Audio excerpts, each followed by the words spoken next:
Lucas.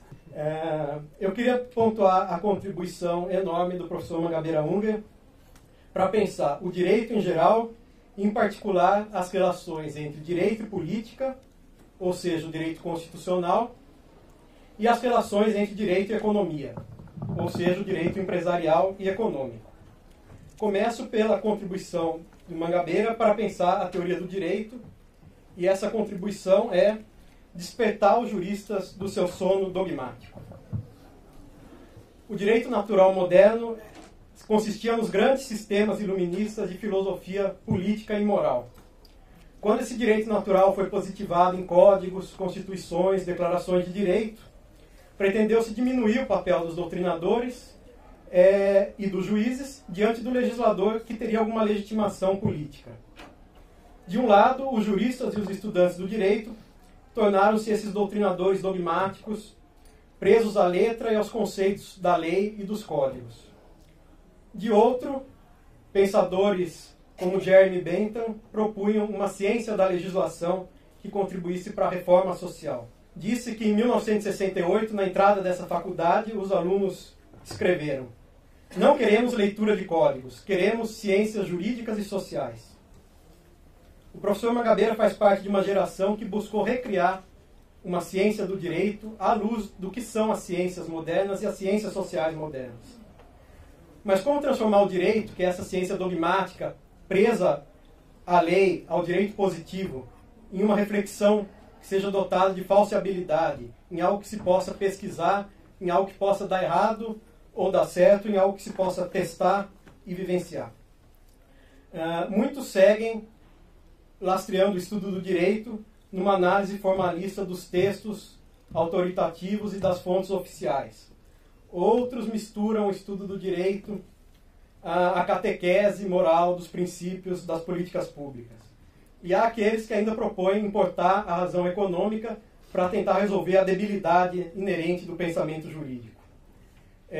O movimento dos estudos críticos do direito, que o professor Mangabeira liderou nos Estados Unidos, na esteira dos realistas americanos do começo do século passado, revelou que, na verdade, toda argumentação jurídica, no limite, se baseava em suposições políticas, em controvérsias ideológicas.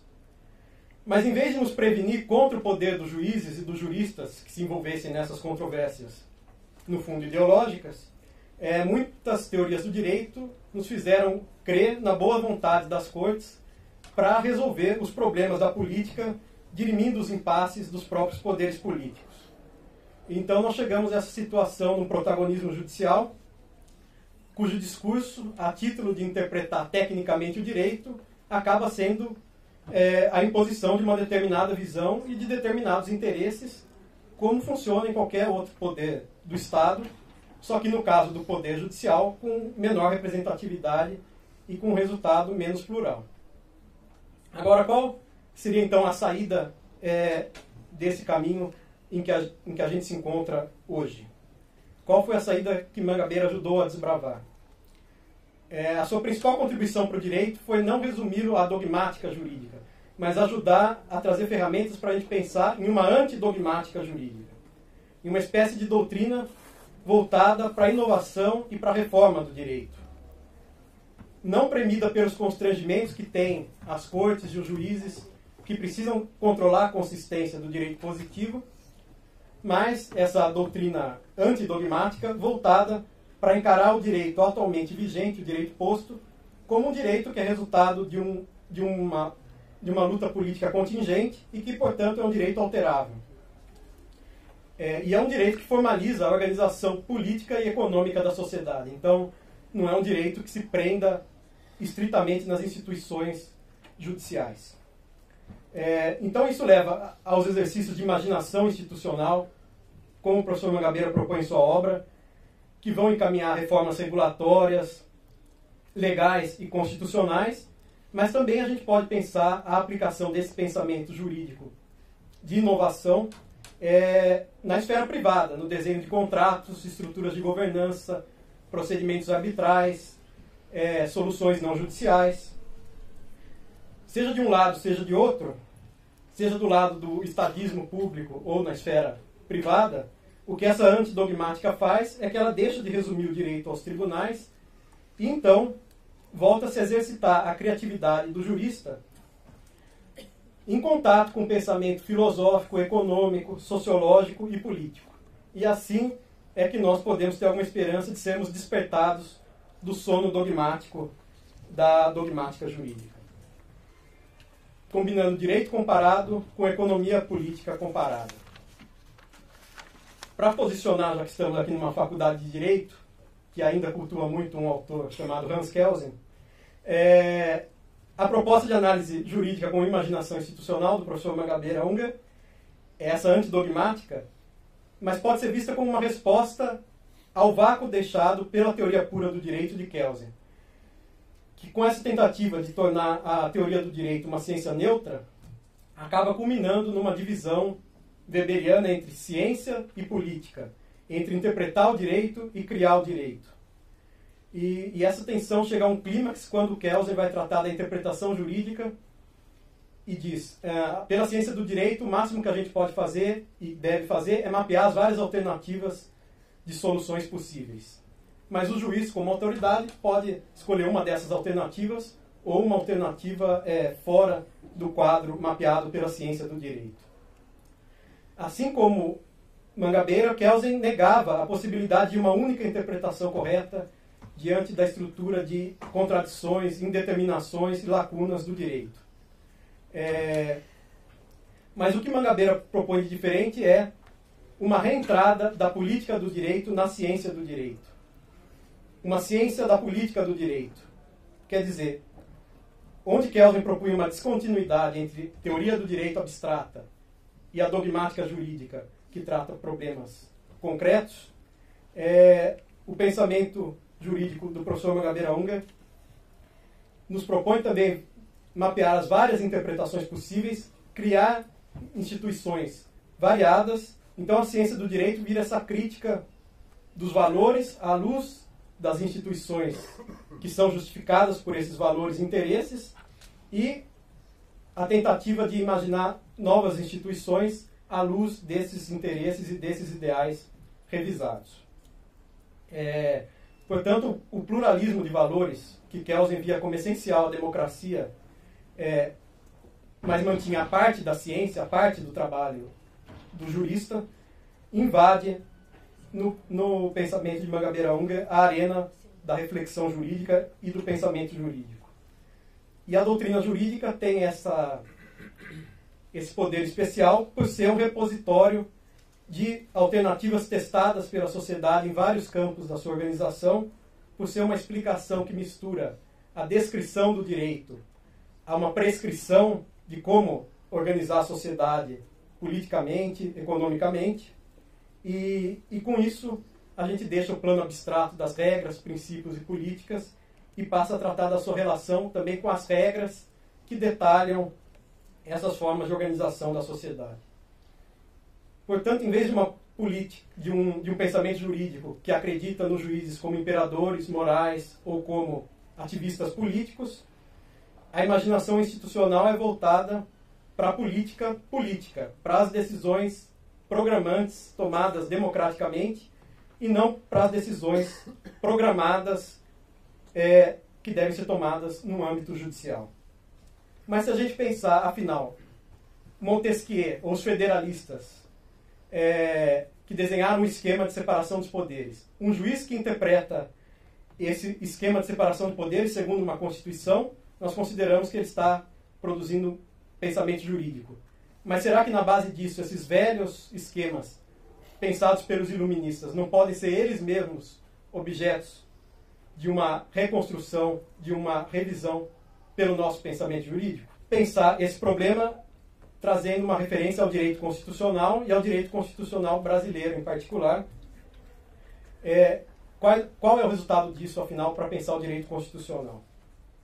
Primeiro é esvaziar a nossa percepção de duas obsessões, que são resumir o direito constitucional ao Supremo Tribunal Federal ou ao controle de constitucionalidade judicial, e a outra obsessão ligada a essa, de pensar o direito constitucional como um discurso moral abstrato. Na verdade, a Constituição é reproduzida ao longo de vários órgãos, vários procedimentos, desde da opinião pública até o procedimento eleitoral, chegando no legislador, na burocracia pública, no poder executivo, até chegar ao poder judiciário. Toda essa circulação do direito faz a Constituição ser o que ela é como instituição na prática, e não adianta confiarmos no judiciário como a única arena para solucionar os problemas do direito constitucional, solucionar os problemas institucionais de um país, até porque muitas das mudanças que às vezes chegam à jurisdição constitucional começam em outras esferas, como os poderes políticos, como os partidos, como os movimentos sociais, e de qualquer forma nunca tem sucesso se não forem apoiadas por outras esferas fora do poder judiciário. Então, uma contribuição importante desse pensamento é que todas as instituições, inclusive o judiciário, merecem igual apreço e igual desconfiança em um Estado de Direito.